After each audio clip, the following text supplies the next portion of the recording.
Hi, my name's Sean York, and I am the owner of Star Improvements of Michigan. And in this video, I'm going to go over why we need to have proper ventilation on your roof.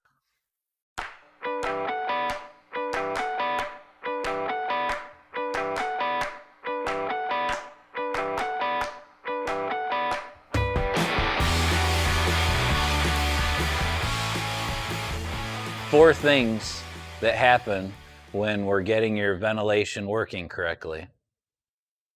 The first thing is it extends your roof life. Now, this year, I have done, well, every year I do a lot of roofs that are only 12 to 20 years old and they're already toast because the attic is getting so hot inside that it just cooks the shingles. But also this year, I've done a couple roofs that have had 25 and 30-year shingle warranties on them where they actually made it to 25 and 30 years. So the key thing in that happening was just because I did the ventilation correctly 25 and 30 years ago. The second thing that happens in getting our roof ventilation working correctly is that in the summertime, it reduces energy costs by us getting the airflow working properly in the attic. It'll keep the attic cooler, up to 40 to 50 degrees cooler in the attic, and that transfers downstairs. And your air conditioning actually does not work as hard to cool your house down. I've had some people say their air conditioner kicked on like every 5 to 10 minutes just to keep their house cool. And after we've finished the house, their air conditioning kicked on at least third as much. Sorry, and also it costs more to cool our houses down energy wise than it does to heat them up in the winter. And another thing with getting the ventilation running correctly is if you have an upstairs, it could be an old farmhouse, you might not even have air conditioning. Um, but your upstairs units in your houses will also be cooler in the summer. I've had a lot of people also not even use the upper stairs in their houses. And after we got the ventilation going correctly, they could actually use the upstairs in the summertime. All right, for the third benefit, we'll jump to the wintertime. If the ambient temperature of your attic is closer to the outside temperature, then you'll have less ice dams. And we'll explain that in a minute. Number four, with the air movement going in our attic space, it keeps it drier and will be less likely to have moisture buildup or mold growing in your attic. So when we come out to your house to inspect your roof, one of the main things we look for is if your roof has proper ventilation. And there are many different ways we can tell if it does not have proper ventilation. So when we give you a roof quote, in the roof quote is already figured in to have proper exhaust ventilation. And what one of the biggest keys is having an intake ventilation. So there may be an extra line item to add intake ventilation. So when ventilating your house, it kind of works like a car engine, a gas one, not an electric one. You have your air intake, and then out your tailpipe, you have your exhaust. So I will show you in this video where we add more ventilation to the eaves, which is your intake, and the ridge vents or power vents or can vents that we put on when we're doing your roof is where the old air exhausts out. Let's go check that out.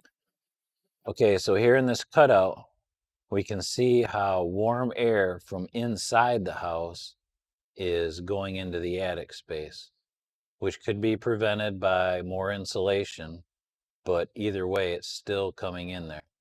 Now, over here on the right where the soffit is, now that soffit at the overhang is actually our intake for our vent. That's the air intake. So the air comes in there, it's our colder air, Now it zooms all the way up the roof where we can't see, but goes out our ridge vent. But here we can see where if it's not vented properly, how we get our ice dams. So the warm air in the attic is melting snow and it is running down the roof. And then when it gets to the bottom of our roof, where the soffit is, where it's the only cold spot on the roof, it starts freezing. So it melts, freeze, melt, freeze, melt, freeze until it starts backing up under our shingles. And then we start getting condensation in our roof. And if it doesn't have proper ice and water guard on the eaves, then that's when we get problems into our house with the ice backing in under the shingles and getting damage inside our roof.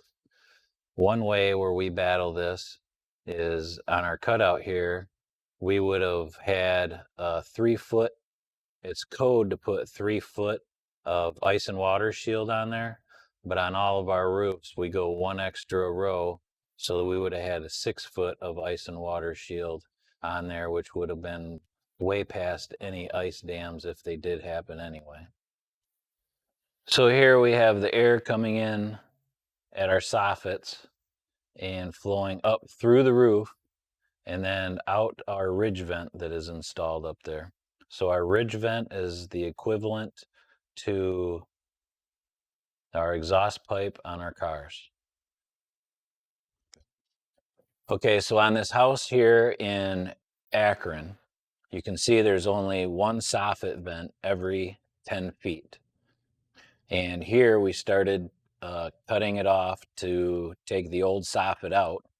As you can see, there's only 4 small 3-inch holes to get intake air into this whole house, which is actually a pretty large house. So what happened a lot in the 80s were people covered their old wood soffits with aluminum or vinyl soffit.